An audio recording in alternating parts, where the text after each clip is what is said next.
간병인 주제에 어디서 감히 우리와 같은 자리에? 이 정도 했으면 알아서 나갔어야지. 날카로운 비명과 함께 쏟아진 뜨거운 커피가 한지원의 낡은 카디건을 흠뻑 적셨습니다. 아들의 약혼식 자리, 사돈이 될 여자의 잔혹한 모욕에도 지원은 그저 고개를 숙일 뿐이었죠. 하지만 그들은 꿈에도 몰랐을 겁니다. 자신들이 짓밟은 그 간병인의 손에 자신들의 운명을 뒤바꿀 거대한 힘이 숨겨져 있었다는 사실을요. 이제 진짜 시작이야. 며칠 후 평소와는 전혀 다른 차가운 눈빛으로 전화를 건 지원의 한마디에 부잣집이라 자부하던 사돈의 집안이 소리 없이 무너지기 시작합니다. 간병인의 반격, 그리고 우아한 복수는 무엇인지 지금 그 압도적인 이야기가 공개됩니다. 사연 시작 전 구독 버튼을 눌러주세요. 눌러주신 그곳에 오늘 하루 행운이 가득 깃들기를 바라겠습니다. 오늘의 사연 지금 시작합니다. 서울 강남구 압구정동 한정식 레스토랑 청송원의 VIP룸 앞에서 한지원이 20년 된 낡은 카디건의 주름을 펴며 깊게 숨을 들이쉬었습니다. 20년을 입은 옷이지만 정성껏 손질한 흔적이 역력했죠. 지원이 작은 거울을 꺼내 머리카락을 다시 한번 정돈하며 마음을 다잡았습니다. 한편 식당에는 사돈이 될 강미란과 오세훈이 기다리고 있었습니다. 며칠 전부터 이 만남을 치밀하게 계획해온 미란은 곧게 앉으며 남편 오세훈의 팔을 가볍게 건드렸어요. 여보, 이 약혼은 오늘로 끝장 봐야 해요. 미란의 목소리에는 확신에 찬 기대감이 묻어났습니다. 세훈이 고급 시계를 확인하며 넥타이를 다시 한번 조였죠. 물론이지. 오늘로 깔끔하게 정리해야겠어. 미란의 입꼬리가 차가운 미소를 머금고 올라갔습니다. 그녀는 어젯밤 친구들에게 전화하며 자랑스럽게 떠들었던 말을 되새겼어요. 우리 집 사돈으로 간병인이 들어온다는 게 말이 돼? 미란이 다이아몬드 반지를 끼운 손가락으로 테이블을 톡톡 두드리며 중얼거렸죠. 간병인 주제에 우리와 연을 맺겠다고? 꿈도 꾸지 마. 세훈이 수아의 신상을 조사한 결과물이 담긴 서류를 다시 한번 훑어봅니다. 제대로 정신 차리게 만들어야겠어요. VIP룸 문이 조심스럽게 열리며 지원이 고개를 살짝 숙인 채 들어왔습니다. 그녀의 20년 된 카디건은 소매 끝이 해지고 단추 하나가 달랐어요. 지원이 저렴한 가방 끈을 더 단단히 움켜쥐며 조심스럽게 인사를 건넸죠. 안녕하세요. 수아 어머니 한지원입니다. 지원의 목소리는 작고 떨렸지만 정중했습니다. 미란이 지원을 위아래로 천천히 훑어보며 코웃음을 쳤어요. 그녀의 날카로운 시선이 지원의 거친 손가락과 저렴한 가방, 낡은 운동화를 차례로 머물렸죠. 오늘은 간병일이 없으신가 봐요? 미란의 목소리가 의도적으로 크게 울려 퍼지자 옆 테이블 손님들이 고개를 돌려 이쪽을 바라보기 시작했습니다. 지원의 얼굴에 붉은 기운이 스며들었지만 그녀는 꾹 참으며 조심스럽게 자리에 앉았어요. 정수아가 어머니 옆에 앉으며 미란에게 정중하게 고개를 숙였죠. 안녕하세요, 어머님. 아버님. 정수아입니다. 수아의 목소리는 떨렸지만 예의를 잃지 않았습니다. 오준혁이 양복 재킷을 정돈하며 어색하게 웃으며 손을 흔들었어요. 부모님 소개드릴게요. 제 여자친구 수아예요. 준혁의 목소리에는 긴장감이 역력했죠. 세훈이 팔짱을 끼며 차가운 시선으로 수아를 위아래로 훑어봅니다. 그의 표정에는 이미 결론이 내려진 듯한 거부감이 선명하게 드러났어요. 그래, 소문은 다 들었어. 회사에서도 소문이 자자하더군. 세훈이 손가락으로 테이블을 두드리며 덧붙였죠. 식당 직원이 메뉴판을 들고 와서 정중하게 인사하며 설명하기 시작했습니다. 미란이 직원의 말을 듣는 척하면서도 계속 지원을 위아래로 훑어봤어요. 손톱 밑에 뭐가 끼어 있는 것 같은데 혹시 환자 대소변 치우고 오신 건 아니죠? 미란이 일부러 크게 중얼거리는 소리가 테이블 전체에 들렸습니다. 다른 테이블 손님들도 힐끔힐끔 이쪽을 바라보며 수군거리기 시작했죠. 지원이 두 손을 무릎 위에 가지런히 모으며 고개를 숙이고 작게 대답했습니다. 죄송합니다. 제가 조심하겠습니다. 지원의 목소리는 간신히 들릴 정도로 작았어요. 세훈이 등받이에 몸을 기대며 한숨을 크게 쉬고는 수아를 노려봤죠. 역시 수준 차이가 나네요. 우리 준혁이가 이런 집안과 약혼한다는 게. 미란이 손수건을 꺼내 코를 막으며 말했습니다. 사돈이 오시고 나서 이상한 냄새가 나는데 혹시 병원에서 바로 오셨나요? 전체 요리가 나오기 시작하자 미란이 젓가락을 들며 일부러 큰 목소리로 말했어요. 주변 테이블의 시선이 완전히 이쪽으로 쏠렸죠. 지원의 얼굴이 붉게 달아오르며 고개가 더욱 깊숙이 숙여졌습니다. 미란이 젓가락으로 지원을 가리키며 비웃듯 말했어요. 남들이 알면 놀랄 겁니다. 간병인과 우리 집안 같은 사람들이 한 상에 같이 앉아 있으니 그녀가 목소리를 더욱 높이며 덧붙였습니다. 우리 집 가정부들도 분수는 아는데 말이에요. 미란이 갑자기 가방을 뒤져서 물티슈를 꺼내 손을 닦았죠. 이런 자리에 같은 공간에 있는 것만으로도 사실 놀랄 일이죠. 수아의 손이 주먹으로 쥐어지며 떨리기 시작했습니다. 그녀가 목소리를 떨며 항의했어요. 어머님께서 너무 심하십니다. 저희 어머니는. 세훈이 손바닥으로 테이블을 탁 내려치며 수아를 매서운 눈으로 쏘아봤죠. 어딜 감히 어른들이 이야기하는데 끼어드나? 그런 건 어디서 배운 거야? 그의 목소리에는 노골적인 위협이 섞여 있었습니다. 수아의 얼굴이 창백해졌어요. 준혁이 양손을 들며 상황을 진정시키려 애쓰며 떨리는 목소리로 말했죠. 엄마, 아빠, 왜 이러시는 거예요? 이러시면 안 돼요. 하지만 그의 목소리는 자신없고 떨렸습니다. 미란이 준혁을 한번 쏘아보며 손짓으로 입을 다물라는 신호를 보냈어요. 준혁아, 네가 끼어들 일이 아니야. 어른들 이야기하는데 조용히 해. 식당 직원이 물을 따르러 다가오자 미란이 손을 번쩍 들어 올렸죠. 잠깐만요. 여기 컵 깨끗한 거 맞아요? 미란이 지원을 노려보며 코를 킁킁거리며 고개를 저었습니다. 저기 맞은편에 앉아있는 사돈이랑 비슷한 냄새가 나네요. 깨끗한 거 맞아요? 직원이 당황하여 어쩔 줄 모르며 서 있었어요.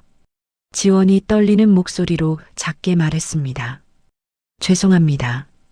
제가 자리가 불편하시다면 생각합니다.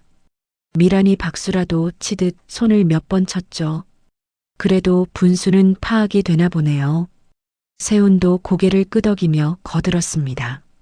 분수를 알아야지. 주제 파악을 해야 한다고.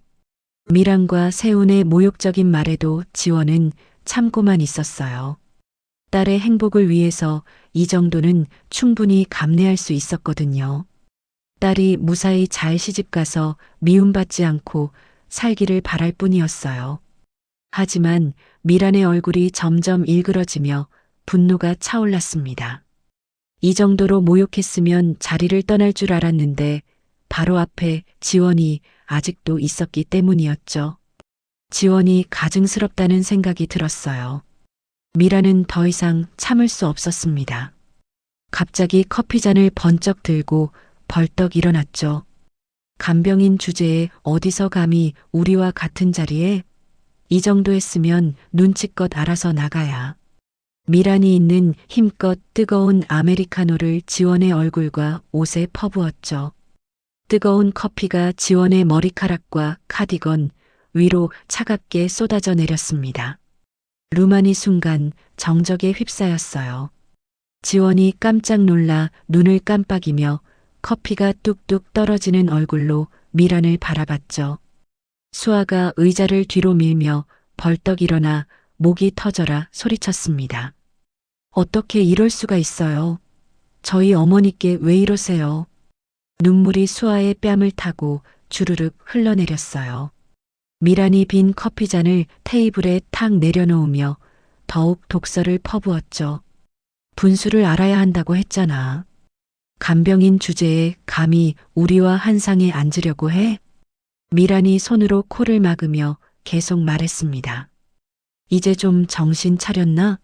내가 누구고 우리가 누군지 알겠어? 식당 직원들이 황급히 달려와 수건과 휴지를 가져왔죠. 다른 테이블 손님들이 모두 이쪽을 바라보며 웅성웅성 수군거리기 시작했습니다. 몇몇은 휴대폰을 꺼내 몰래 촬영하고 있었어요. 지원이 젖은 얼굴을 수건으로 조용히 닦으며 천천히 일어났습니다. 그녀의 어깨가 굽어져 있었고 목소리는 작고 떨렸어요. 괜찮습니다. 지원이 커피에 젖은 옷을 털며 가방을 움켜쥐고 문 쪽으로 향했습니다. 뒤에서 미란의 비웃음 섞인 목소리가 들려왔어요. 더 이상 상종하는 것도 힘드네. 세훈도 코웃음을 치며 말했죠. 분수를 알았으면 됐어. 앞으로는 함부로 꿈꾸지 마.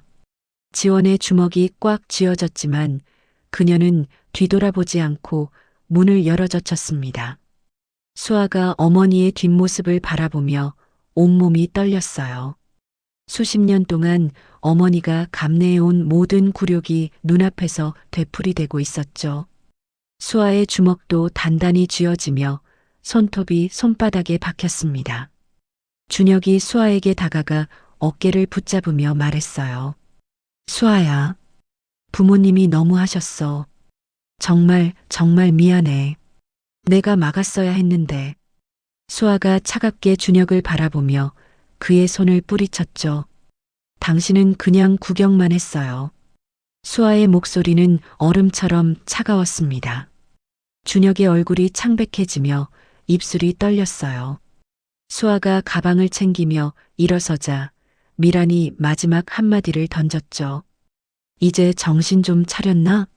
다신 우리 앞에 나타나지 마. 약혼식장을 벗어나며 수아의 마음속에는 복수에 대한 차가운 다짐이 깊숙이 자리 잡기 시작했습니다. 그날의 치욕은 반드시 갚아주겠다는 굳은 의지가 불타오르기 시작했죠. 다음 날 새벽 6시 오세훈이 평소보다 2시간 일찍 회사에 도착해 사무실 불을 켰습니다. 그의 얼굴에는 어젯밤 내내 잠 못 이룬 흔적과 함께 차가운 분노가 서려 있었죠. 세훈이 휴대폰을 꺼내 임원들에게 긴급회의 소집 문자를 보냈습니다. 오늘 오전 8시 긴급 임원회의. 절대 지각 금지. 1시간 후 회의실에 모인 임원들 앞에서 세훈이 주먹으로 책상을 내리치며 소리쳤어요. 회사 기강이 아주 문란해. 특히 정수아 과장. 영업이사 박상무가 당황하며 고개를 숙였죠. 사장님, 무슨 일이십니까? 세훈이 의자를 뒤로 밀며 벌떡 일어나 회의실을 걸어 다니기 시작했습니다. 자네들은 알고 있었지? 내 아들이 정수아랑 사귀고 있었다는 거. 그의 목소리가 점점 커지며 떨렸어요. 회사 기강부터 제대로 잡아야겠어. 인사팀장이 조심스럽게 물었습니다. 사장님, 구체적으로 어떻게 하시겠습니까? 세훈이 창밖을 내다보며 차갑게 말했죠. 정수아로 본보기를 확실히 만들어야 다른 직원들도 정신을 차릴 거야. 임원들이 서로 눈치를 보며 고개를 끄덕였습니다. 세훈이 다시 자리에 앉으며 구체적인 지시를 내렸어요. 지하 자료실로 발령 내려. 업무량은 4배로 늘리고. 오전 9시 수아가 평소처럼 출근해 컴퓨터를 켜려는데 인사팀 직원이 다가왔습니다. 수아 씨, 인사팀에 잠깐 와주세요. 수아가 가방을 메고 인사팀을 따라가며 걱정스럽게 물었죠. 무슨 일인가요? 인사팀장이 서류를 내밀며 차갑게 말했습니다.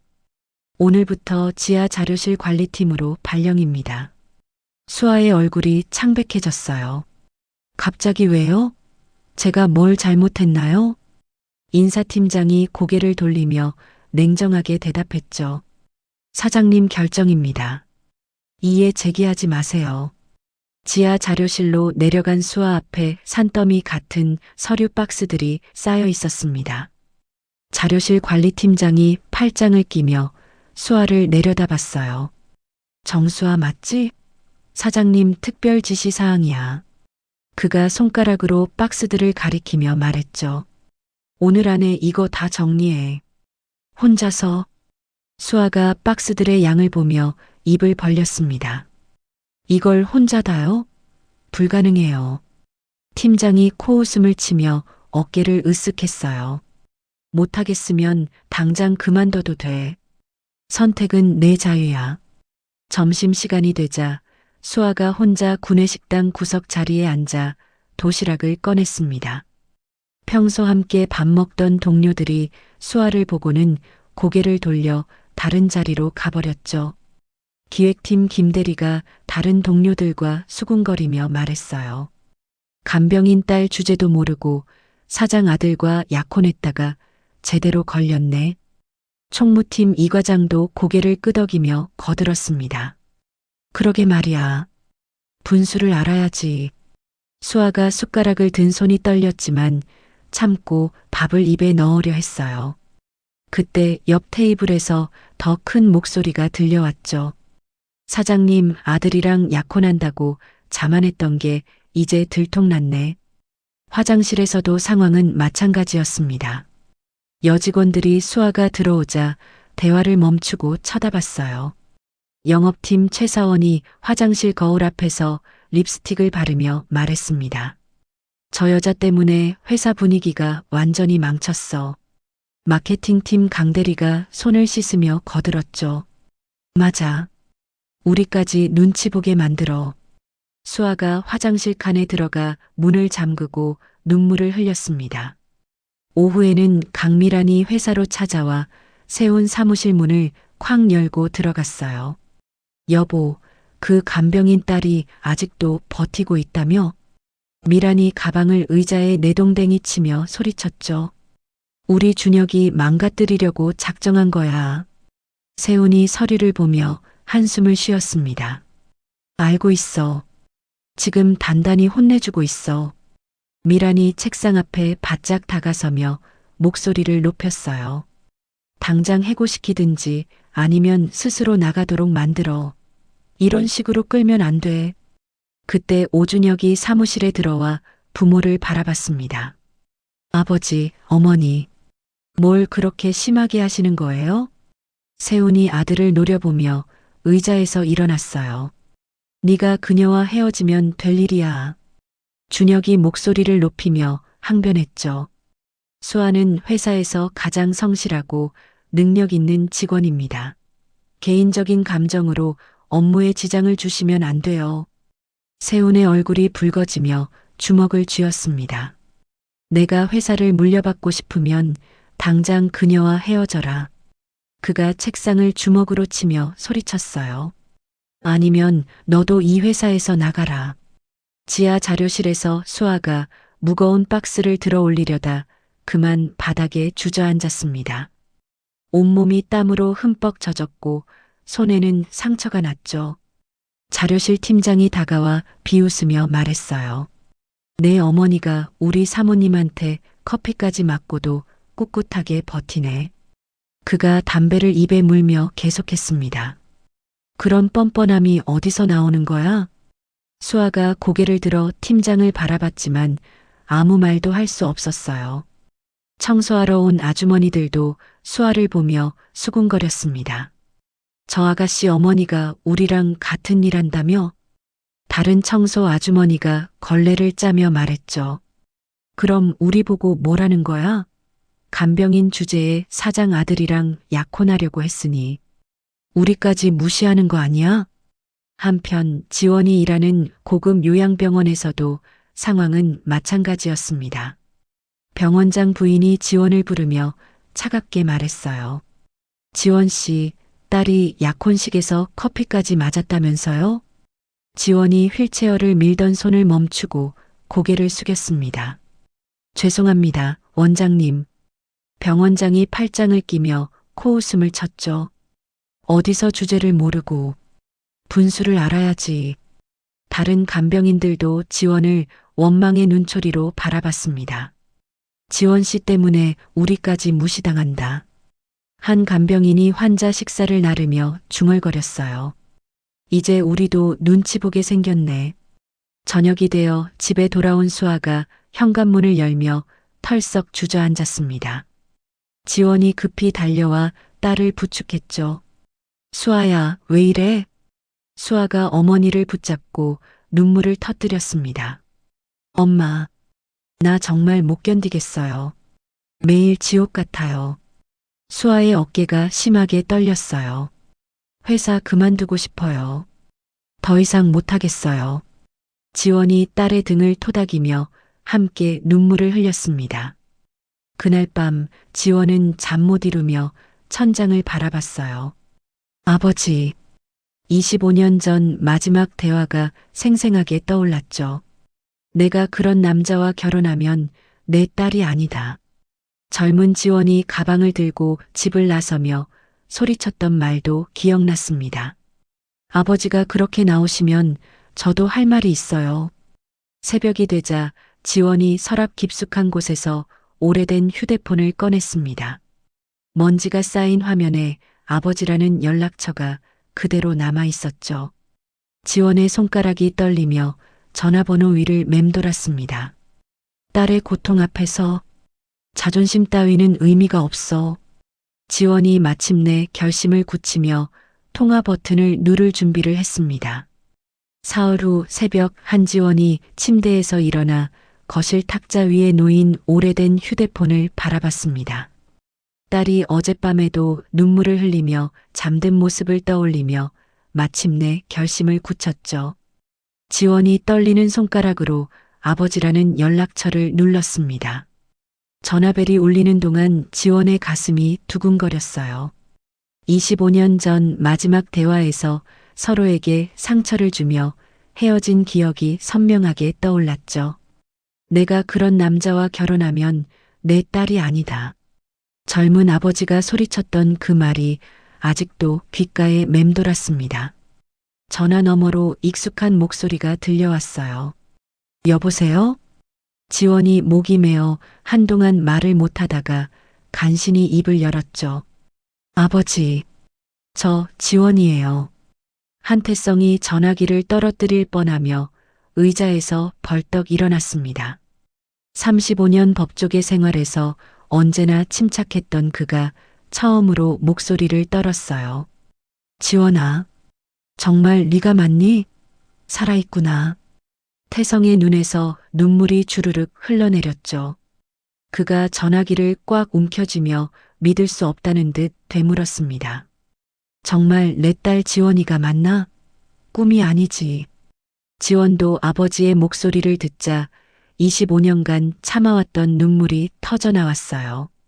네, 아버지, 지원이 맞아요. 태성이 비서실을 향해 소리쳤습니다. 박 실장, 당장 여기 와. 비서실장이 급히 들어오자 태성이 손을 휘저으며 지시했어요. 오늘 모든 일정을 즉시 취소해. 외부 접촉도 차단하고. 그가 전화기에 대고 간절하게 말했죠. 지원아, 당장 만나자. 어디든 가겠다. 지원이 코를 훌쩍이며 대답했습니다. 아버지가 정하세요.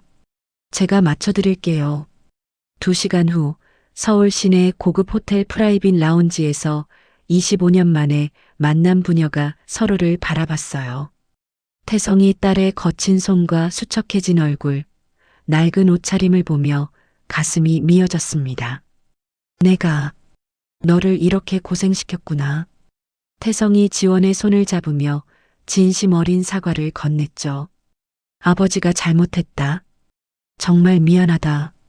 지원이 고개를 저으며 말했어요. 아니에요, 아버지. 제가 고집부렸던 것도. 태성이 손을 저으며 딸의 말을 막았습니다.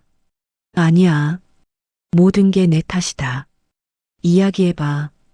그동안 어떻게 살았는지. 지원이 25년간의 힘겨운 삶을 하나씩 털어놓기 시작했어요. 남편의 이른 죽음, 간병인 일을 하며 딸을 키운 이야기, 그리고 최근 약혼식에서 당한 치욕까지. 태성이 주먹을 불끈 쥐며 테이블을 내리쳤죠. 감히 내 딸에게 커피를 뿌려. 그게 같은 놈이.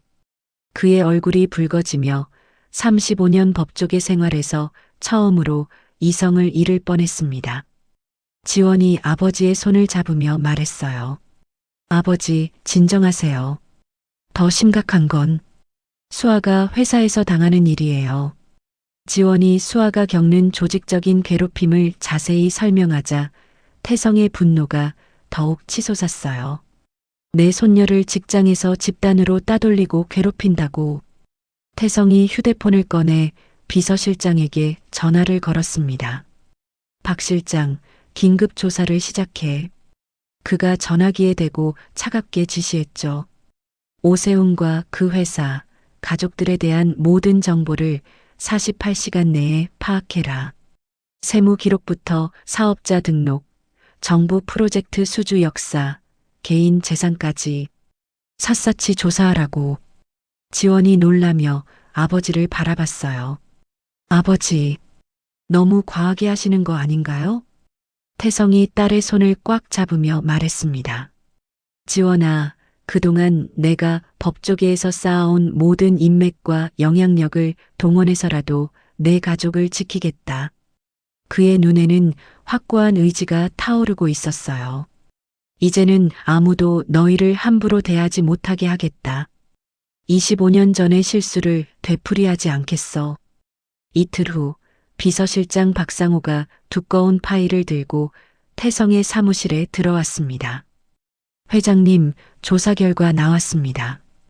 박상호가 서류를 펼치며 보고하기 시작했어요.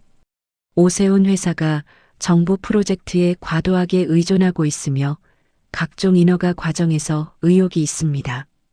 태성이 서류를 넘기며 눈을 가늘게 떴죠. 더 말해봐. 박상우가 계속 보고했습니다. 3년간 세무조사를 회피했고 정부 지원금 부정수급 의혹도 상당합니다. 그가 또 다른 서류를 꺼내며 말했어요. 특히 충격적인 건 최근 5년간 정부 중소기업 지원금을 받으면서도 실제 투자는 신고액의 30%도 안 했습니다. 태성의 입꼬리가 차가운 미소로 올라갔어요. 가짜 영수증과 허위 서류까지. 박상우가 고개를 끄덕였죠. 네. 구체적인 증거까지 확보했습니다. 사업자 등록 취소는 물론 5년 이상 실형까지 받을 수 있는 중대한 범죄입니다. 태성이 서류를 덮으며 의자에서 일어났습니다. 내 손녀를 괴롭힌 대가가 얼마나 큰지 제대로 보여주겠다. 그가 창밖을 바라보며 차갑게 말했어요. 국세청, 노동청, 중소벤처기업부에 연락해서 정밀 감사를 요청해라. 검찰 수사도 유도할 수 있도록 증거 자료를 정리하고. 한편 수아가 집에 돌아와 사직서를 작성하고 있을 때 지원이 다가왔어요. 딸아, 뭐 하는 거니? 수아가 펜을 내려놓으며 한숨을 쉬었습니다. 사직서요. 더 이상 못 견디겠어요. 지원이 딸의 손을 잡으며 말했죠. 딸아, 조금만 더 기다려봐. 엄마가 뭔가 해결책을 찾고 있으니까. 수아가 어머니를 의아하게 바라봤어요. 해결책이요? 뭔 해결책이 있다는 거예요? 지원의 눈에서 전에 없던 확신과 당당함이 엿보였습니다. 엄마를 믿고 조금만 더 참아달라. 곧 모든 게 해결될 거야. 수아가 어머니의 변화된 모습을 보며 궁금증을 품기 시작했죠. 엄마, 뭔가 달라지신 것 같은데. 그날 밤 태성이 사무실 창밖을 바라보며 혼자 중얼거렸어요. 25년 전 내 고집 때문에 딸을 잃었지만 이제는 내가 그들을 지켜주겠다. 그가 주먹을 꽉 쥐며 말했습니다. 오세훈, 내가 누구와 싸우고 있는지 똑똑히 보여주마. 태성이 박상호에게 마지막 지시를 내렸어요. 내일 오전 9시부터 작전을 개시한다. 모든 관련 부처에 동시에 연락해서 오세훈 회사에 대한 전면 감사를 시작해라. 그의 목소리는 얼음처럼 차가웠죠. 합법적이고 정당한 방법으로 정의를 실현하되 그들이 내 가족에게 가한 모욕의 대가는 반드시 치르게 하겠다. 박상우가 고개를 숙이며 대답했습니다. 알겠습니다, 회장님. 태성이 딸과 손녀의 사진을 바라보며 마지막으로 다짐했어요. 이제 진짜 시작이다. 이튿날 오후 한태성이 지원과 수아를 자신의 개인 사무실로 초대했습니다. 고급스러운 사무실 벽면에는 역대 대법관들과 찍은 사진들이 줄지어 걸려 있었어요. 대한변호사협회 회장 시절의 기념품과 각종 공로상, 감사패들이 진열장을 가득 채우고 있었죠. 수아가 사무실에 들어서며 눈을 크게 뜨고 주위를 둘러봤습니다. 와, 정말 대단하네요. 태성이 25년간 보지 못했던 손녀를 바라보며 감격해했어요. 이렇게 예쁘고 의젓하게 컸구나. 그가 수아의 손을 잡으며 눈물을 글썽였죠. 할아버지가 너희를 제대로 지켜주지 못해서 정말 미안했다. 수아가 어머니를 바라보며 복잡한 표정을 지었습니다. 어머니께서 왜 이런 분과 연락을 끊고 그렇게 힘들게 사셨는지 이해할 수 없어요. 태성이 고개를 숙이며 깊은 한숨을 쉬었어요. 모든 게 내 잘못이었다. 내가 너무 완고하고 권위적이었어. 그가 의자에 앉으며 25년 전을 떠올렸죠. 내 어머니가 사랑하는 남자와 결혼하겠다고 했을 때 나는 가문의 체면과 사회적 지위만 생각하며 반대했다. 태성의 목소리에 후회가 짙게 배어 있었습니다. 딸의 행복보다 세상의 시선을 더 중시한 것이 평생 후회야. 수아가 할아버지의 진심 어린 사과를 듣고 마음이 누그러졌어요. 할아버지. 태성이 수아의 어깨를 토닥이며 단호하게 말했죠. 앞으로는 할아버지가 너희 뒤에 있다는 걸 절대 잊지 마라. 그가 지원에게서 들은 수아의 회사 괴롭힘 이야기를 떠올리며 주먹을 쥐었습니다. 그런 게 같은 놈들을 그냥 둘 수는 없다. 내 손녀를 건드린 대가를 똑똑히 보여주겠다. 박상우가 사무실에 들어와 추가 조사 자료를 제출했어요. 회장님, 오세훈 회사가 정부 프로젝트 수주를 위해 불법 로비를 시도한 정황이 있습니다. 태성이 서류를 넘기며 눈썹을 찌푸렸죠. 더 자세히 말해봐. 박상우가 계속 보고했습니다. 특히 회장님과 정치적으로 대립했던 현직 국회의원들과 밀접한 관계를 유지해 왔습니다. 태성의 얼굴에 차가운 미소가 떠올랐어요. 이제 진짜 권력이 무엇인지 보여주겠다. 그가 휴대폰을 꺼내 연락처를 뒤지며 말했죠. 35년간 쌓아온 법조계 인맥을 총동원하겠어. 태성이 대법관, 검찰총장, 법무부 차관들과 연락을 취하기 시작했습니다. 김 대법관 나야. 오세훈이라는 놈 회사 좀 들여다봐주게.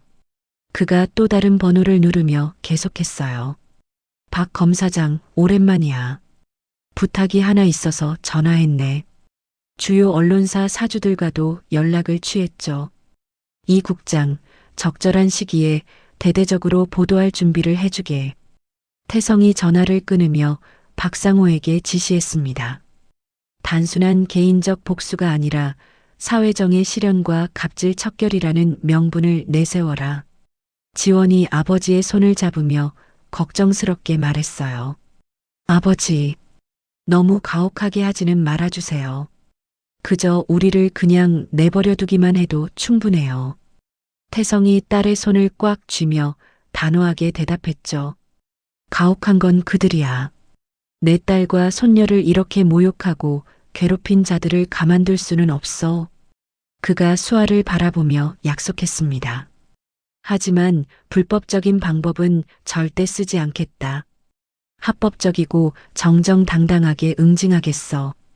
한편 오세훈 회사에서는 각종 정보기관에서 보낸 조사 예고 통지서들이 연달아 도착했어요.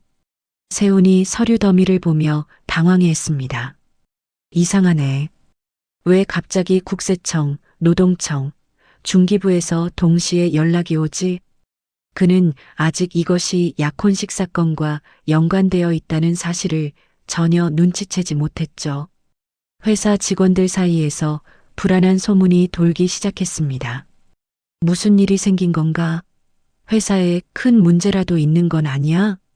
일부 직원들은 이력서를 준비하며 이직을 고려하기 시작했어요. 혹시 정부 감사라도 들어오는 건 아닌가? 준혁이 아버지 사무실에 들어와 걱정스럽게 물었습니다. 아버지, 최근 정부 기관에서 연락이 많이 온다고 들었는데 혹시 무슨 문제라도 있는 건가요? 세훈이 손을 흔들며 대수롭지 않게 대답했죠. 별거 아니야. 그냥 정례적인 행정 확인 절차일 뿐이야. 그는 여전히 수아를 압박하여 퇴사시키려는 계획에만 집중하고 있었습니다. 수아는 어머니와 할아버지가 자주 만나는 것을 보며 직감했어요. 뭔가 큰 변화가 일어나고 있어. 회사에서의 괴롭힘에도 이상한 확신이 들기 시작했죠. 이제 곧 끝날 것 같아. 수아가 처음으로 사직서 작성을 멈추고 마음먹었습니다. 조금만 더 버텨보자. 태성이 수아에게 자신감 있게 말했어요. 앞으로는 누구도 내게 함부로 하지 못할 거다. 할아버지가 어떤 사람인지 곧 온 세상이 알게 될 거야. 그의 눈에는 확고한 의지가 타오르고 있었죠. 네가 당한 모든 굴욕과 고통을 100배, 1000배로 갚아주겠다. 그날 밤 태성이 법조계와 관료계, 언론계 핵심 인사들과의 연쇄 통화를 마쳤습니다. 그가 창밖을 바라보며 차가운 미소를 지었어요. 내일 오전부터 본격적인 정의 구현이 시작된다. 그가 혼자 중얼거렸죠. 오세훈, 내가 누구의 딸과 손녀를 건드렸는지 뼈저리게 깨닫게 해주마. 태성이 박상호에게 최종 지시를 내렸습니다. 내일 오전 9시 정각에 모든 관련 부처가 동시에 움직이도록 해라. 그가 손가락으로 책상을 두드리며 계속했어요. 언론 제보는 오후 2시에 시작하고 법무팀은 형사 고발 준비도 병행해라. 박상우가 고개를 숙이며 대답했죠. 알겠습니다, 회장님. 지원이 그날 밤 잠자리에 들기 전 수아에게 의미심장하게 말했습니다. 딸아, 내일부터는 모든 게 달라질 거야. 그녀의 목소리에는 확신이 가득했어요.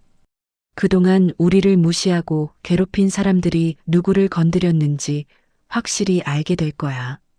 수아가 어머니의 변화된 모습과 자신감에 찬 말투를 보며 가슴이 두근거리기 시작했죠. 곧 벌어질 큰 변화를 예감하며 잠자리에 들었습니다. 다음 날 오전 9시 정각 오세훈의 회사 앞에 여러 정부기관 차량들이 동시에 도착했습니다. 국세청, 노동청, 환경청, 공정거래위원회, 중소벤처기업부의 대규모 감사팀들이 일사불란하게 움직이며 회자 건물로 들어갔죠. 한태성의 정밀한 계획에 따른 전면적인 특별감사가 시작된 순간이었습니다. 회사 로비에서 접수를 보던 직원이 눈을 크게 뜨고 소리쳤어요. 사장님, 큰일 났습니다. 세훈이 급히 계단을 내려오며 당황해했습니다.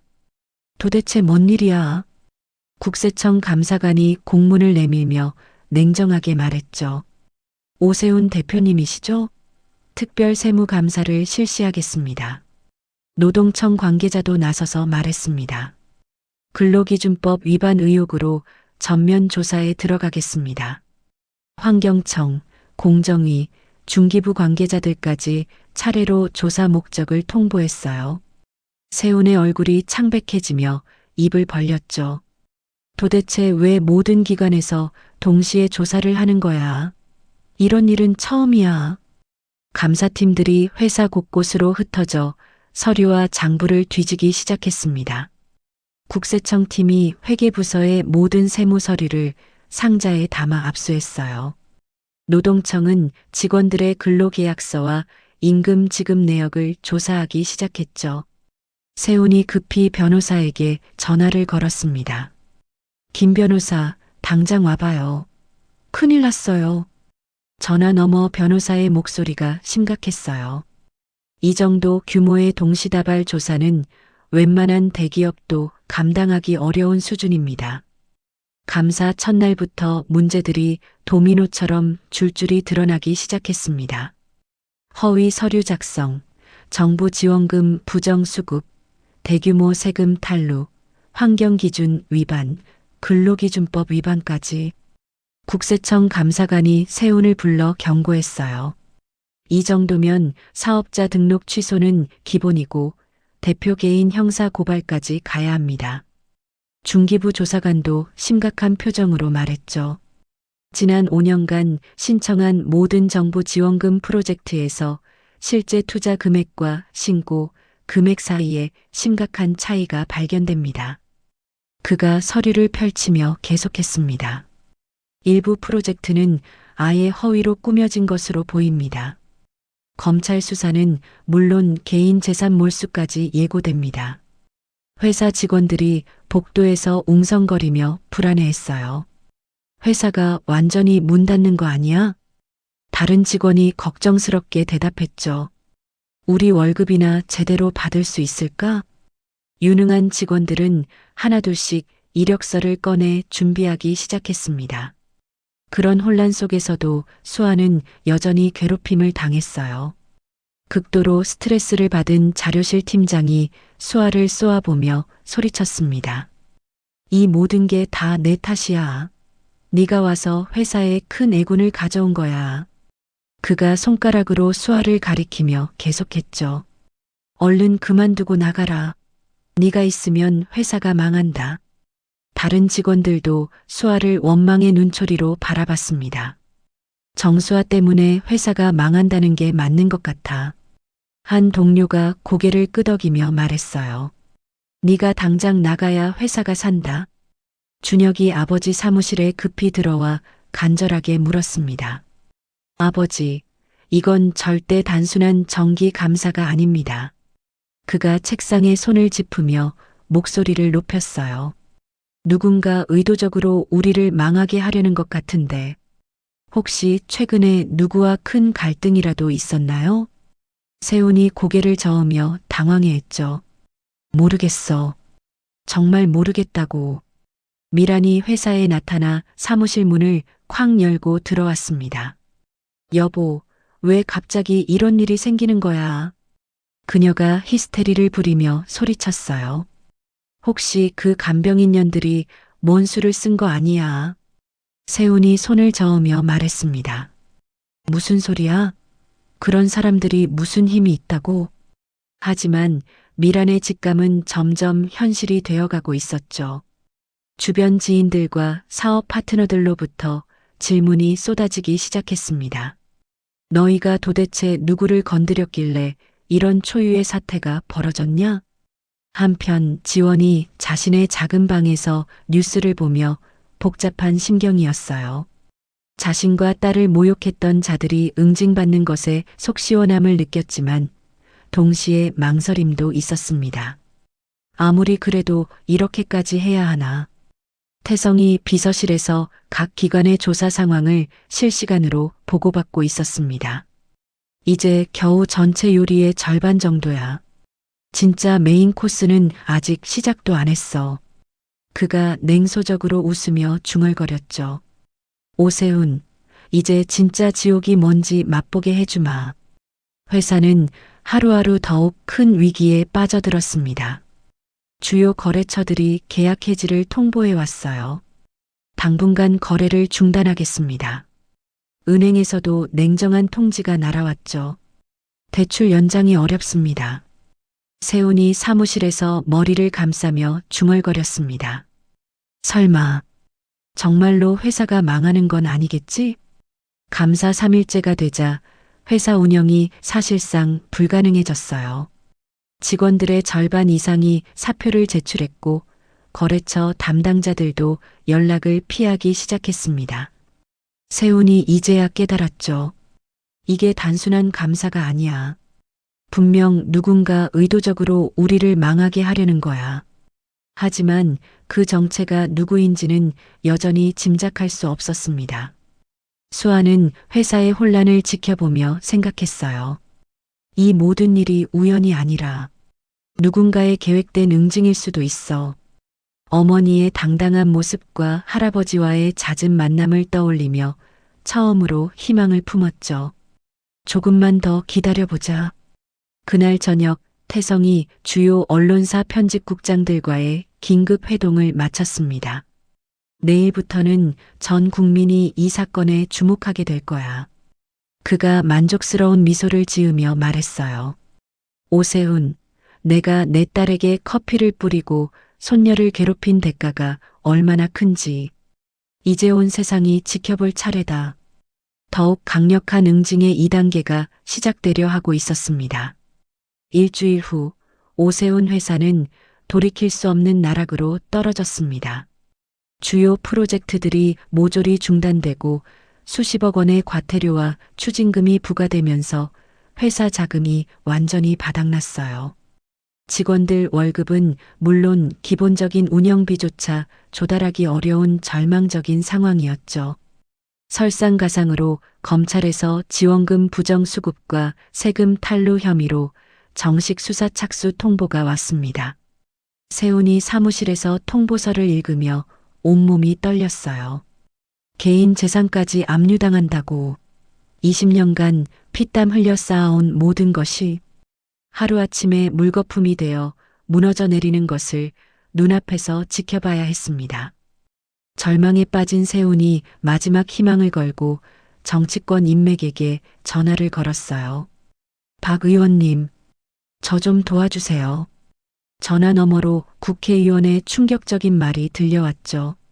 자네, 혹시 한태성 전 대법관의 딸에게 뭔 짓을 했나? 그분이 자네 이름을 직접 거론하며 응징하겠다고 하던데. 세훈이 전화기를 떨어뜨릴 뻔하며 다리에 힘이 빠졌습니다. 그 순간 머릿속에 약혼식에서 커피를 뿌렸던 지원의 얼굴과 괜찮습니다라며 조용히 자리를 떠났던 모습이 생생하게 떠올랐어요. 설마 그 평범한 간병인이 전설적인 법조인의 딸이었다고. 세훈이 급히 지원의 신상을 다시 조사해 본 결과 충격적인 사실이 확인되었습니다. 그녀가 바로 35년간 법조계를 주름잡았으며 지금도 막강한 영향력을 행사하는 한태성 전 대법관의 외동딸이었죠.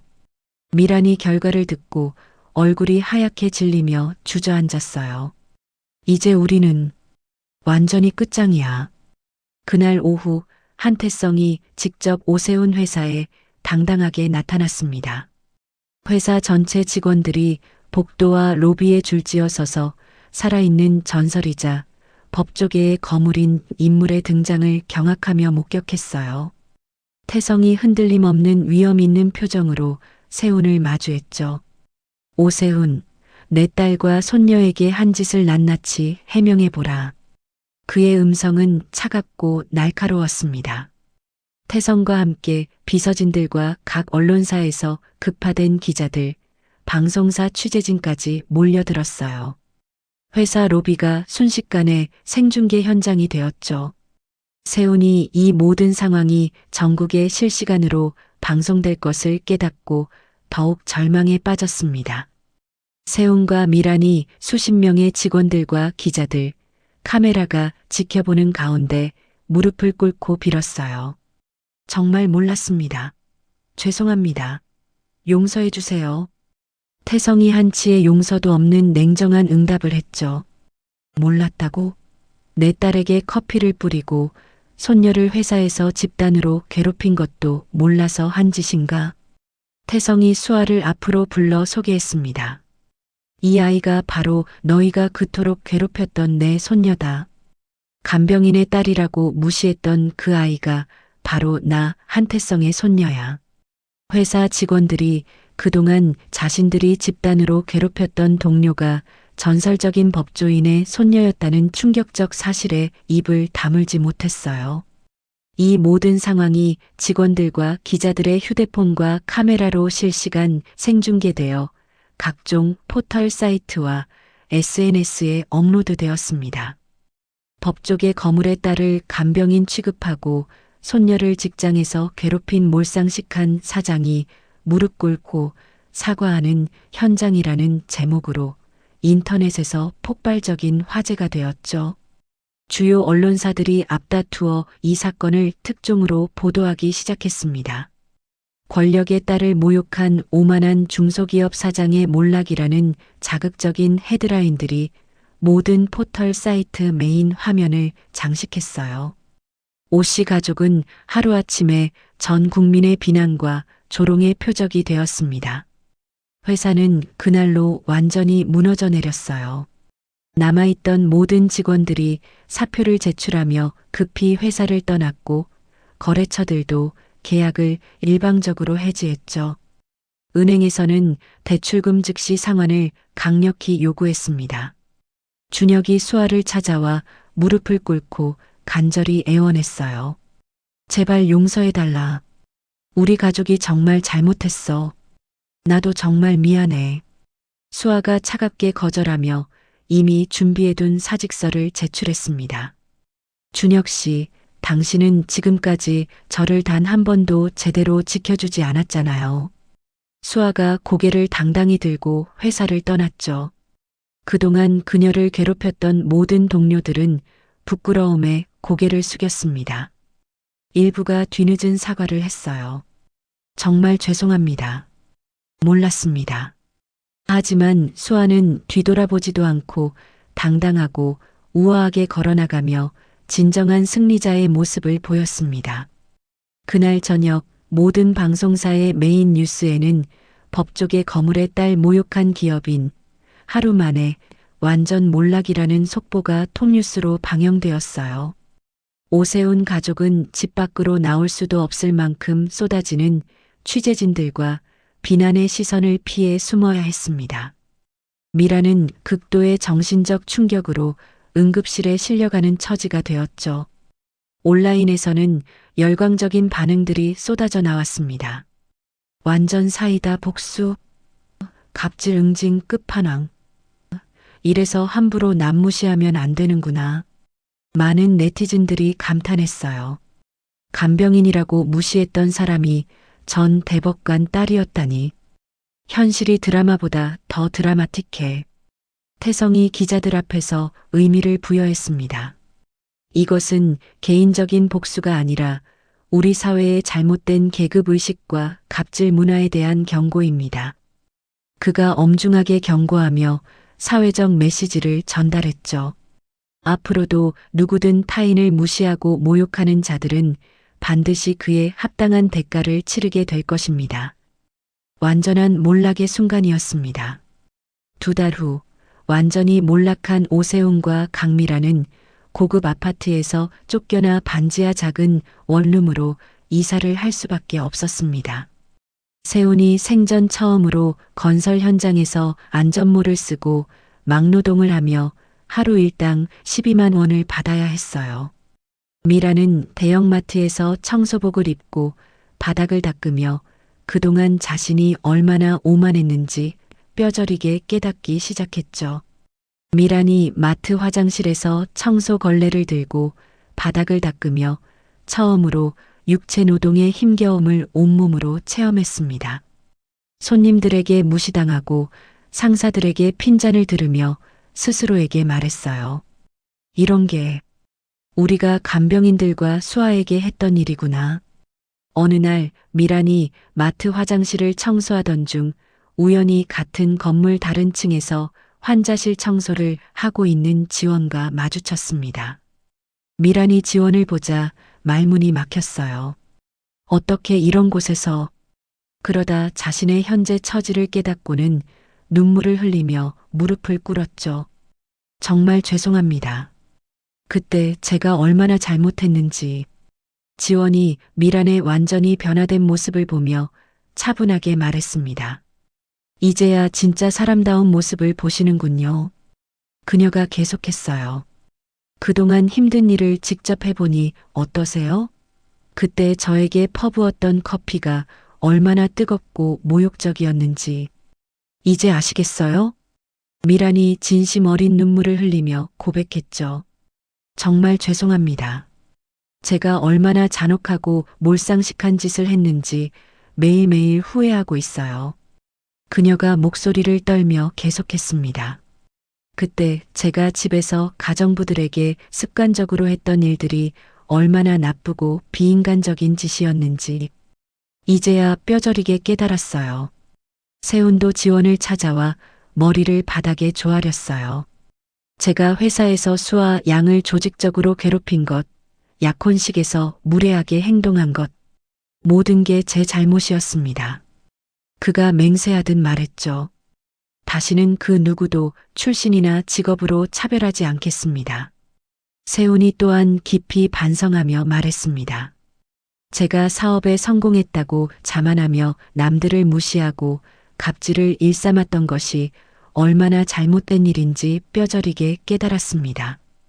그의 목소리에는 진정성이 배어 있었어요. 이제는 모든 사람을 존중하며 겸손하게 살겠습니다. 지원이 그들의 완전히 달라진 모습에서 진정성 있는 변화를 느끼고 한태성에게 전화를 걸었습니다. 아버지, 이제 그만하세요. 저들도 충분히 깨달은 것 같아요. 태성이 처음엔 반대했죠. 아직 부족해. 더 혹독한 교육이 필요하다고. 하지만 결국 딸의 간절한 권청에 더 이상의 응징을 중단하기로 결심했습니다. 태성이 조건을 제시했어요. 하지만 조건이 있어. 앞으로 매월 사회봉사 활동에 의무적으로 참여하고 노동자 권익 향상과 갑질 척결을 위한 기부를 정기적으로 하겠다는 법적 구속력 있는 서약서를 작성해라. 오씨 부부가 흔쾌히 동의하며 서명했습니다. 하지만 준혁이 수아를 간절히 찾아와 무릎을 꿇고 애원했을 때는 상황이 달랐어요. 우리 다시 시작할 수 없을까? 내가 완전히 변했어. 이제는 너를 끝까지 지킬 용기와 힘이 생겼어. 수아가 단호하고 차갑게 거절했죠. 너무 늦었어요. 정말 사랑하는 사람이라면 그때 위험에 빠진 저를 목숨 걸고 지켰어야죠. 그녀가 완전한 이별을 선언했습니다. 저는 이제 새로운 곳에서 새로운 사람들과 새로운 시작을 할 거예요. 절 지켜주지 못한 사람과는 다시 함께할 수 없어요. 수아가 마지막 조언을 건넸어요. 당신도 이번 일을 통해 진정한 남자로 성장하시길 바라요. 준혁이 자신의 잘못을 진심으로 인정했습니다. 정말 미안해. 내가 너무 비겁하고 나약했어. 그가 진심으로 후회했지만 이미 돌이킬 수 없는 현실을 쓰라리게 받아들였죠. 너를 잃고 나서야 내가 얼마나 소중한 사람을 놓쳤는지, 내가 얼마나 한심한 남자였는지 깨달았어. 오씨 부부는 앞으로 타인을 존중하며 겸손하게 살겠다고 거듭 다짐했어요. 미란이 특히 깊이 반성하며 말했습니다. 다시는 누구도 출신이나 직업으로 무시하지 않겠어요. 모든 사람이 소중하고 존귀한 존재라는 걸 이제야 진정으로 깨달았어요. 지원이 오씨 부부의 완전히 달라진 모습을 보며 생각했죠. 진정한 교육과 깨달음은 이런 것이구나. 단순한 복수보다는 상대방이 스스로 깨닫게 하는 것이 더 의미 있고 가치 있다는 것을. 그날 밤 준혁이 홀로 남겨진 채 자책했어요. 내가 정말 바보였구나. 그렇게 좋은 사람을 내 비겁함과 우유부단함으로 놓쳐버렸구나. 그가 앞으로는 누구를 만나든 그 사람을 끝까지 지킬 수 있는 용기 있고 당당한 남자가 되겠다고 다짐하며 쓸쓸하지만 의미 있는 새 출발을 준비했습니다. 한편 수아는 그동안의 시련을 통해 더욱 단단해진 자신을 발견했어요. 고난이 저를 더 강하고 지혜롭게 만들어줬어. 앞으로 펼쳐질 새로운 삶에 대한 기대와 자신감으로 가득했죠. 이제 정말 저를 지켜줄 수 있는 사람을 만나고 싶어. 지원 역시 25년 만에 아버지와 화해하고 딸의 당당한 모습을 보며 뿌듯함과 안도감을 느꼈습니다. 모든 고생이 헛되지 않았구나. 그녀가 인생의 소중한 깨달음을 얻었어요. 진정한 품격은 어떤 상황에서도 타인을 존중하는 마음에서 나오는 거야. 6개월 후 정수아가 국내 최고 수준의 로펌 본사 핵심 부서에서 업무 보고서를 작성하고 있었습니다. 한태성의 적극적인 추천으로 입사한 이곳에서 그녀는 자신의 뛰어난 능력과 탁월한 업무 역량을 마음껏 발휘하고 있었어요. 동료들이 수아를 둘러싸며 진심 어린 칭찬을 보냈죠. 정말 믿음직하고 훌륭한 동료예요. 수아가 과거의 아픈 상처를 완전히 딛고 일어나 더욱 성숙하고 강해진 모습을 보였습니다. 그녀가 동료들에게 긍정적인 에너지를 전파하며 말했어요. 어려운 시련과 고난이 저를 더 단단하고 지혜로운 사람으로 만들어줬어요. 회사 내에서 수아는 역경을 이겨낸 진정한 롤모델로 여겨지며 많은 사람들의 존경을 받게 되었죠. 새로운 직장에서 수아는 같은 부서의 변호사인 장민우라는 남자를 만났습니다. 민우가 수아의 과거와 겪었던 모든 시련을 알고도 진심으로 다가왔어요. 당신의 강인함과 불굴의 의지, 그리고 고난 속에서도 잃지 않은 품격에 진심으로 감동했어요.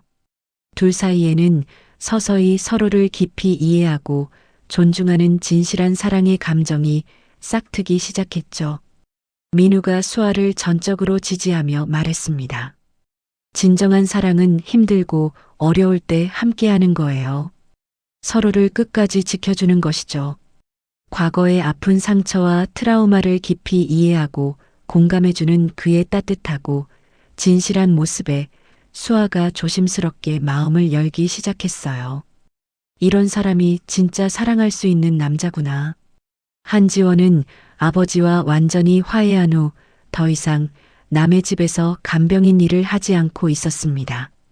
태성의 전폭적인 지원으로 자신만의 작은 간병인 교육원을 운영하게 되었죠.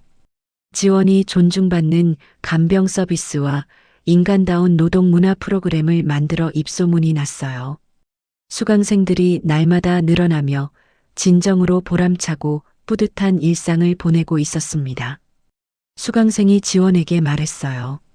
원장님의 따뜻한 마음과 진심이 수업 하나하나에 그대로 녹아 있어요. 다른 수강생도 극찬했죠. 수업을 들으면 마음이 편안해지고 제 일에 대한 자부심이 생겨요. 지원이 깊은 만족감을 느끼며 말했습니다. 이제야 진짜 내가 하고 싶었던 일을 찾은 것 같아요. 한태성은 딸과 손녀를 되찾은 기쁨과 감격에 매일같이 행복해했어요. 가족이야말로 세상에서 가장 소중하고 값진 재산이야.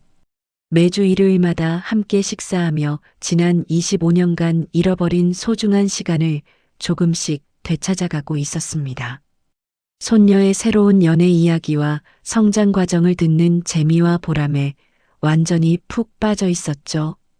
태성이 또한 깨달음을 얻었어요. 이번 일을 통해 진정한 권력과 영향력의 올바른 사용법을 깨달았어. 가족을 지키고 약자를 보호하는 것이야말로 최고의 권력 활용이야. 한편 오세훈과 강미란 부부는 작은 분식집을 차려 완전히 새로운 삶을 시작했습니다. 과거의 오만함과 갑질 습관은 온데간데 없이 사라진 채 손님들을 정중하고 친절하게 대했어요. 미란이 손님에게 말했죠. 어서 오세요. 뭐 드릴까요? 그녀가 매일같이 깨달아가며 말했습니다. 진정한 사람다운 삶이 이런 거구나. 미라는 틈틈이 지역사회 봉사활동에 적극적으로 참여했어요. 그때 제가 얼마나 못되고 잔인한 짓을 했는지 매일 반성하고 있어요. 다른 사람들을 돕고 섬기면서 생애 처음으로 깨달았습니다. 베풀고 나누는 진정한 기쁨과 보람이 이런 거구나. 오준혁은 수아를 잃은 깊은 아픔과 후회를 가슴에 품고 작은 중소기업에 취직했습니다. 다시는 소중한 사람을 지키지 못하는 비겁하고 나약한 사람이 되지 않겠어. 그가 묵묵히 자신만의 길을 성실하게 걸어가고 있었어요. 가끔 수아의 행복한 근황을 들으면 마음속으로 진심 어린 축복을 보냈죠. 정말 잘 살아줘서 고마워.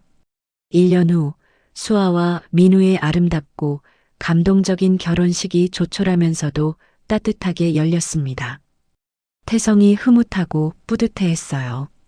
이번엔 정말 훌륭하고 믿을 만한 사람을 만났구나. 지원이 딸에게 진심 어린 축복의 말을 전하면서 감격과 기쁨의 눈물을 흘렸죠. 진정한 사랑은 서로를 끝까지 지켜주고 존중해주는 거야. 결혼식에 초대받지는 못했지만 오 씨 가족은 신문을 통해 수아의 결혼 소식을 접했습니다. 정말 다행이고 기뻐. 우리 때문에 그토록 고생했던 분이 이렇게 행복해져서.